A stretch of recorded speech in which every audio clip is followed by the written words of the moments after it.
பார்வதியை தன் கூட கூட்டிட்டு போயிருவேன் அந்தகன் சொன்னதோட போன எபிசோட் முடிச்சிருந்தோம். இன்னைக்கு எபிசோட்ல முருகன் பார்வதி கிட்ட பேச வர்றாரு. அதே நேரத்துல விநாயகரும் தாயேன்னு கூப்பிட அப்பதான் முருகன் அவரை பாக்குறாரு. விநாயகர் வந்து பார்வதி கிட்ட, நீங்க இன்னைக்கு வருத்தத்துல இருக்கீங்கன்னு எனக்கு தெரியும், இருந்தாலும் அந்தகன் வந்து பயிற்சிக்கு போய்த்தானே ஆகணும். எப்பவுமே பெத்தவங்க பிள்ளைங்களோட நலனுக்காக சில கடினமான முடிவுகள் எடுக்க வேண்டியது இருக்கும். ஆனா எனக்கு நம்பிக்கை இருக்கு, ஒரு நாள் அந்தகன் நீங்க என்ன நோக்கத்துக்காக செஞ்சீங்கிறத புரிஞ்சுக்குவாருன்னு அப்படின்னு சொல்லி பார்வதி சமாதானப்படுத்த அவங்களும் சமாதானம் ஆயிடுறாங்க. அப்பதான் விநாயகரை கார்த்திகேயனுக்கு அறிமுகப்படுத்தி வைக்கல அப்படிங்கறது புரிஞ்சுட்டு திரும்பி அவர்கிட்ட சொல்றாரு. கார்த்திகேயன் இதுன்னு சொல்லிட்டு இருக்கும் போதே அவரு தனக்கு தெரியும் அப்படிங்கிற மாதிரி விநாயகன் அப்படிங்கிறாரு. என்னோட சகோதரன், எனக்கு தெரியுமா? விநாயகரும் அவரை வணங்க, முருகன், நான் தெற்குல இருந்தேன், உன்னை பத்தி கேள்விப்பட்டதுனாலதான் உன்னை பார்க்க வந்தேன். என்னோட பெத்தவங்களுக்கு எல்லாமே தெரியும், இருந்தாலும் என்ன இங்க கூப்பிடணும்னு அவங்களுக்கு தோணவே இல்லை அப்படிங்கிறாரு. இதை கேட்டு பார்வதி அதிர்ச்சியாகி, அப்படிலாம் இல்லப்பா அப்படின்னு விளக்கம் கொடுக்க வர்றாங்க. அதுக்கு முருகன், இல்லம்மா எனக்கு தெரியும், எப்பவுமே பெத்தவங்க இளைய மகன் மேல அன்பு அதிகமாச்சுன்னா மூத்த மகனை மறந்துடுவாங்க அப்படின்னு சொல்ல சிவன் பார்வதி ரெண்டு பேருமே அதிர்ச்சி ஆகுறாங்க. நான் வரேம்மா அப்படின்னு சொல்லிட்டு முருகன் அங்கிருந்து கிளம்பிடுறாரு.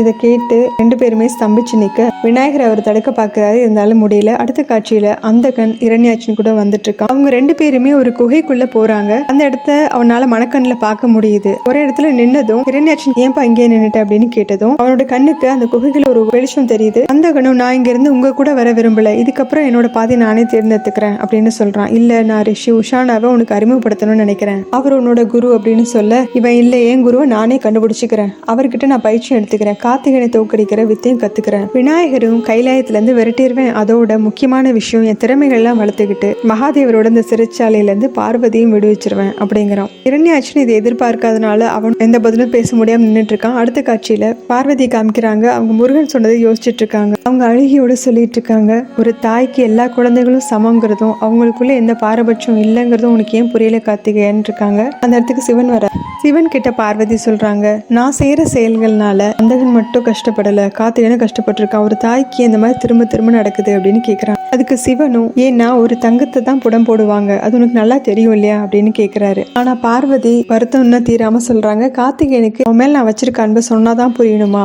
அவன் எனக்கு எவ்வளவு முக்கியங்கிறதும் நான் சொல்லித்தான் தெரியணுமா அவனுக்கு, அவனை பிரிஞ்சு வருட கணக்குல நான் எவ்வளவு கஷ்டப்பட்டேன், எனக்கு முதல்ல தாய்மைங்கிற உணர்வை கொடுத்ததே அவன் தானே, அவனை முதல்ல என் கைகள் ஏந்தினப்ப என்ன மாதிரி உணர்ந்தேங்கிறது எனக்கு தான் தெரியும், வளர்ந்ததுக்கு அப்புறமும் கூட கைலாயத்தை விட்டு அவன் பிரிஞ்சு போனா நான் எவ்வளவு கஷ்டப்படுறேன் எனக்கு தான் தெரியும், 3 குழந்தைங்களுக்கு தாயா இருந்தாலும் கூட என்னால அவங்களை எல்லாருமே நிம்மதியா வச்சுக்க முடியல, என்னோட தாய்மையில என்ன குறை தான் இருக்கு அப்படின்னு கேக்குறாங்க. அவரு, குறை ஒண்ணு இருக்கு, ஆனா அந்த குறை தாய்மையில கிடையாது, உன்னோட பார்வையில தான் இருக்கு அப்படிங்கிறாரு. என்ன சொல்ல வரீங்கன்னு பார்வதி கேட்டதும் பக்கத்துல இருக்கிற குளத்துல தாமரைகள் மிதந்துட்டு இருக்கு, அதை காமிச்சு சொல்றாரு, இதுக்குன்னு ஒரு தனி சிறப்பு இருக்கு இல்லையா அப்படின்னு சொல்றாரு. நீங்க தான் புதிர் போர்ல சிறந்தவராச்சே, இப்போ நீங்க அதே மாதிரிதான் பேசுறீங்க, என்னோட தாய்மையில எந்த குறையுமே இல்லை, ஆனா என்னோட அன்பை என்னோட புதல்வர்கள் 3 பேருமே சந்தேகப்படுறாங்களே அப்படின்னு அழுகுறாங்க.